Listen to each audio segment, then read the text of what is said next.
She has her NDIS review in 2 weeks. I'm sure you're probably thinking, wait, hang on, hasn't this been ongoing for like 4 months now? Yes, it has. The NDIS scheme is such a great concept. It's amazing and it changes people's lives. But the system that works the scheme is flawed. Dravet syndrome is not recognised as a disability. Her epilepsy is not recognised as a disability. Everly has been on the NDIS for her developmental delay and now has been switched over from early intervention to the NDIS scheme for her level 3 ASD. They do not recognise her syndrome at all, which blows my mind. But in May, I started to tell all of our specialists that Everly was having her surgery. We needed to get prepared because we had to put in a change of circumstance because she was going to get the PEG. We booked in the change of circumstance review with the planner in July. Now that date rolled around and we started the appointment. Our key worker was here. I also was doing a gastro appointment at the very same time. And the planner informed me that she was sent not a single document from our support coordinator. Despite me messaging him the day before, the week before, and ongoing a month before that.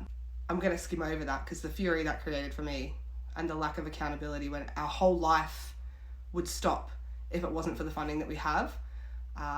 Safe to say we changed support coordinators. A new support coordinator has been extremely helpful, but we've then made the decision to push the review back because 1, she had no documents to even read over, and 2, Everly did still have some funding in her plan because I wasn't able to access the 2 overnights active that we were funded for throughout the course of the year due to staffing issues.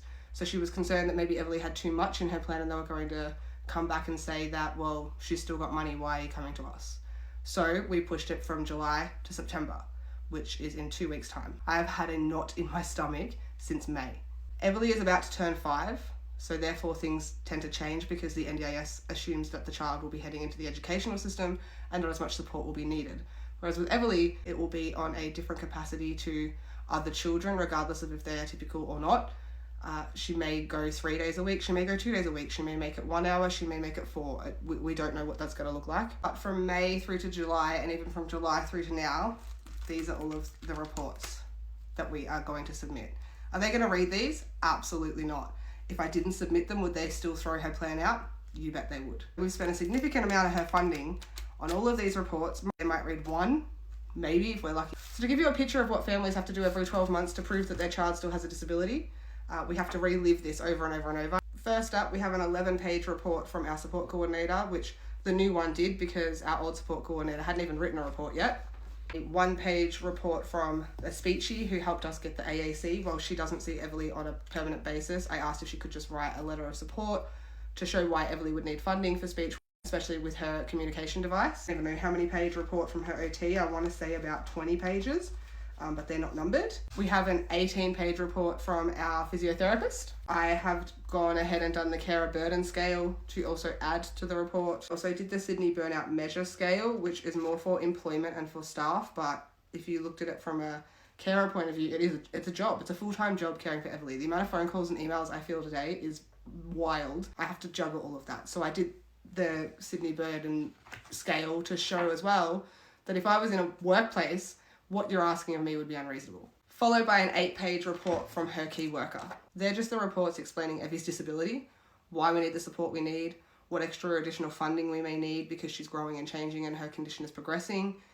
And in some of them it even explains what a seizure is, because the people reading these reports have no formal training or knowledge whatsoever about disability. None. I could go and get a job there. And I probably know more than most of them. But even with hundreds of pages of evidence, and I have to sit and read this about my child, and it is gut-wrenching and it's hard, but I do it because we have to or they'll take it all away. And we do this over and over and over and over again. But not only that, a report from the dietitian from the Royal Children's. It's a 4-page report. I have another report from our physiotherapist and another one, from our OT because we're also trying to get equipment. So Everly will now need a walking frame again because she cannot walk independently. And as you can see, she's getting so big now, we can't help her without potentially hurting ourselves. We are also looking at a specialised car seat because Everly has outgrown the typical age car seat.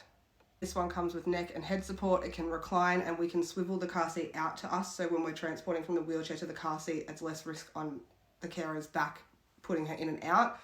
She's really tall and really heavy. She's now 25 kilos. So we have to do reports for that. So there's a mid-cost letter.